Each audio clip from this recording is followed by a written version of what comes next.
Just reflecting back on the silver dollar deadlift for maximum, all competitors pretty well went through to 360 kilograms without too much trouble. 380 proved to be a bit of a problem, and then certainly they started to drop out like flies at 400 kilograms, and only 4 men went clear at 420 kilograms, James Fennerly and Gary Gardner, Dale Norris and Dave Mear. But certainly in the end it was this fella, James Fennerly of Ireland, who won with 460 kilograms. So, day 2, Jeff.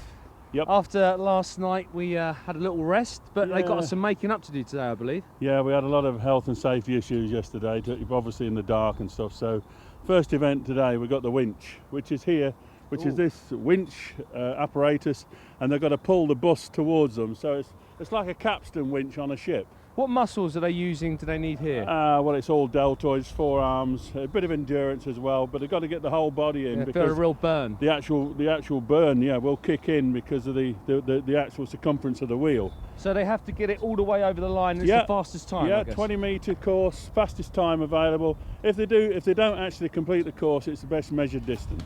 Fantastic. Well, just to confirm all that, 20-metre course, 6 tons the minibus weighs, fastest time wins, very straightforward. They've got to keep that rope tight and overcome the inertia and continue to do so. Chris Innes, incidentally, set the target at 26.17 with Owen Shanahan 28.86. This is Lewis McLean of Scotland. There is the target, 26.17, and it's all about overcoming the inertia of the minibus. And look at this, if he can keep that going round regularly and quickly, then it keeps the torsion in the rope.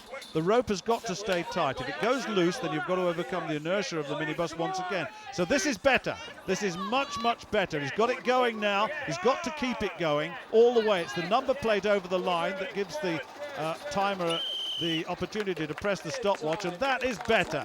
25.61 the time, that's the lead.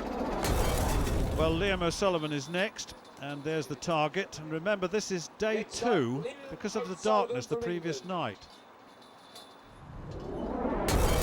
I've never done a competition for over 3 days. I've only done it over 2 at most, so I'll learn. There's a lot to learn yet. Well, new territory certainly, but let's see how he fares in this.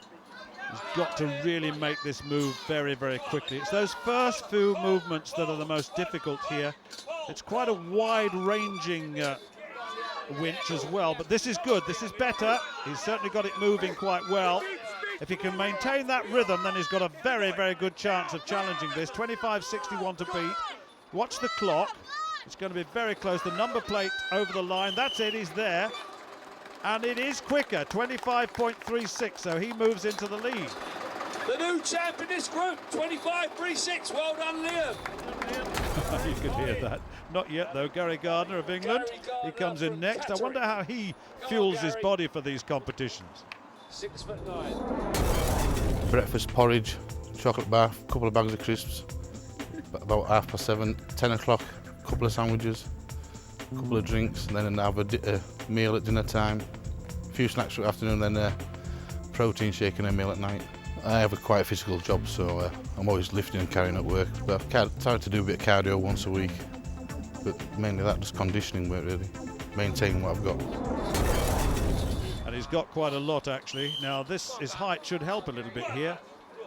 Once he can get it going again, feet quite wide apart, giving himself a good solid platform from which to build, and now that is better. He's got a good rhythm going here, and that is important. Hardly taking a breath. This is anaerobic experience for him.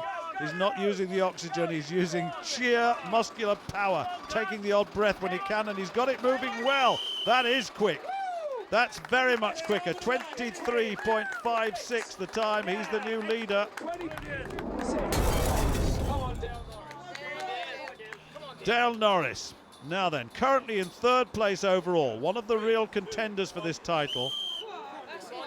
Now then, Dale, what can you do? Got to get this shifting. Not so tall, as you can see, and it means that bar at its high point is right up to his shoulders, and that makes life a little bit more difficult.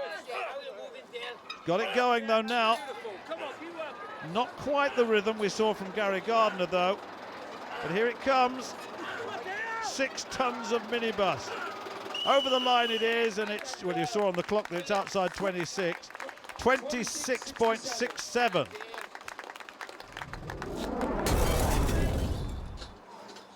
Dave Meir. Now then, Mr. Powerhouse, what can you do this time?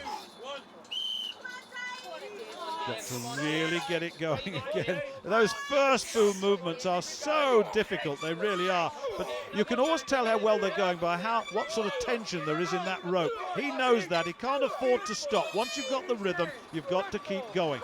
Row it round and round and round, and that is very, very quick indeed. And that's certainly the new leader. Inside 21 seconds, that's 20.9 for Dave Meir.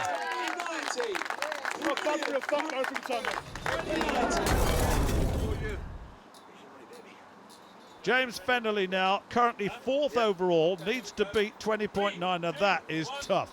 That is a tough time to beat. He's got to get it going quickly early on. Got to get the rhythm. Look at the grimace on that face. He's moving his feet all over the place. There's no real solid base on which he's working, although he's got some good rhythm on this now, but it's not quite as good as Dave Meir's, that's for sure. You can see that already. He needs to push a little bit more. There's too much pulling going on, too much bent arm. He needs to get pushy, but it's too late, and it's 24.61. I just heard that in the background, 24.61. So Dave Meir's won that one. Not a win this time for James Fennerly. 20.90. You're showing off a little bit now, I think. I mean, you blew the rest of the field away with that one. Yeah. How are you feeling? Surprised. I mean, this is normally 6 guys who are really tall, and I'm one of the shortest ones here at just under 6 foot. So, real surprise. Happy as hell, but real surprise with that one. So. Gary said he didn't know where that came from. Nor me. I mean, I was lucky. I managed to bring a pair of football boots with me, and I noticed a couple of the guys were slipping. So I stuck my football boots on, that gave me a bit more grip, I think, so that might give me an extra couple of seconds, but the rest of it I was just really happy. I think someone says I had a good day for me today.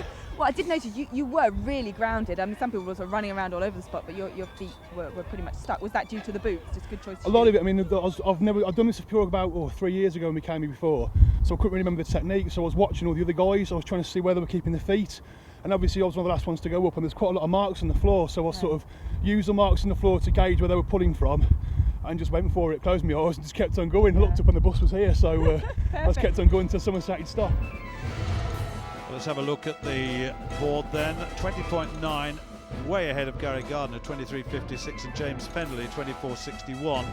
And really, you know, we've got a little bit of a problem. Remember, the last 2 overall go out from day 2. They don't make it. And look at that. Owen Shanahan, Lewis McLean and Chris Innes are the 3 that are battling out to avoid the elimination as being the last 2 on day 1. But Dave Meir and Gary Gardner look pretty comfortable at the top there, really. Certainly Dave Meir and Gary Gardner are 2 men who are absolutely clear through to the next round, through to day 2. But certainly Owen Shanahan, Lewis McLean, and finally Chris Innes are the 3 under scrutiny. Well, as we now move on to our final event of day 1, Conan's Torture Circle, and it really is torturous. It's a very strong balancing act in every sense of the word.